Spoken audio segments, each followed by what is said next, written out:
গেল জুলাইয়ে ফিরিয়ে দিলেও চলতি অর্থবছরের ষষ্ঠ একনেক বৈঠকে অনুমোদন দেয়া হলো জুলাই যোদ্ধাদের জন্য আবাসন প্রকল্প। এর আওতায় মিরপুরে বৈষম্য বিরোধী ছাত্র আন্দোলনে আহত বা কর্মক্ষমতা হারানো জুলাই যোদ্ধা পরিবারের জন্য নির্মাণ করা হবে 1560টি আবাসিক ফ্ল্যাট, যার ব্যয় ধরা হয়েছে 1344 কোটি টাকা। আর জুলাই শহীদ পরিবারের জন্য জুলাই 36 নামে আবাসিক ফ্ল্যাট নির্মাণে খরচ হবে 761 কোটি টাকা।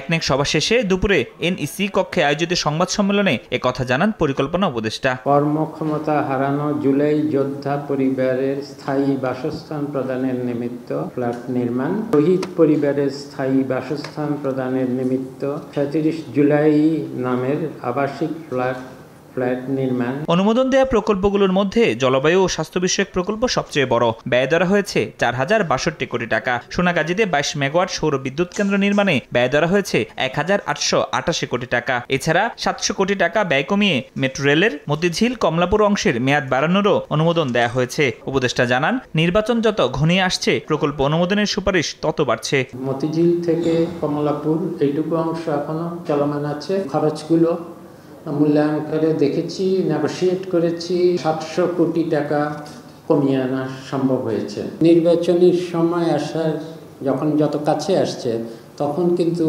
অনেক অনুরোধ আসা শুরু করেছে। এ সময় অন্তর্বর্তী সরকারের চলমান সংস্কার কার্যক্রমকে উচ্চবিলাসী উল্লেখ করে নির্বাচিত সরকার অব্যাহত রাখতে পারবে কিনা তা নিয়ে সন্দেহ প্রকাশ করেন তিনি। অন্তর্বর্তী সরকার অনেক বেশি সংস্কার করে ফেলেছে এবং বেশি উচ্চাভিলাষী সংস্কার অনেকখানি করে ফেলেছি। নির্বাচিত সরকারের পক্ষে হজম করা বা সহ্য করা একটু কঠিন হতে পারে, কিন্তু আশা করব যে পুরোটা না হলেও এর অন্তত বেশিরভাগই অন্তত এর নির্যাসটা, যেটা অন্তর্নিহিত যে জিনিসগুলো সেগুলো গ্রহণ করবে।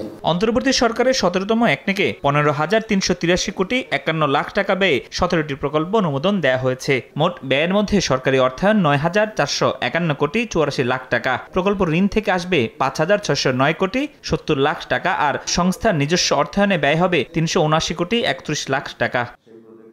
ফরহাদুর রহমান, সময় সংবাদ, ঢাকা।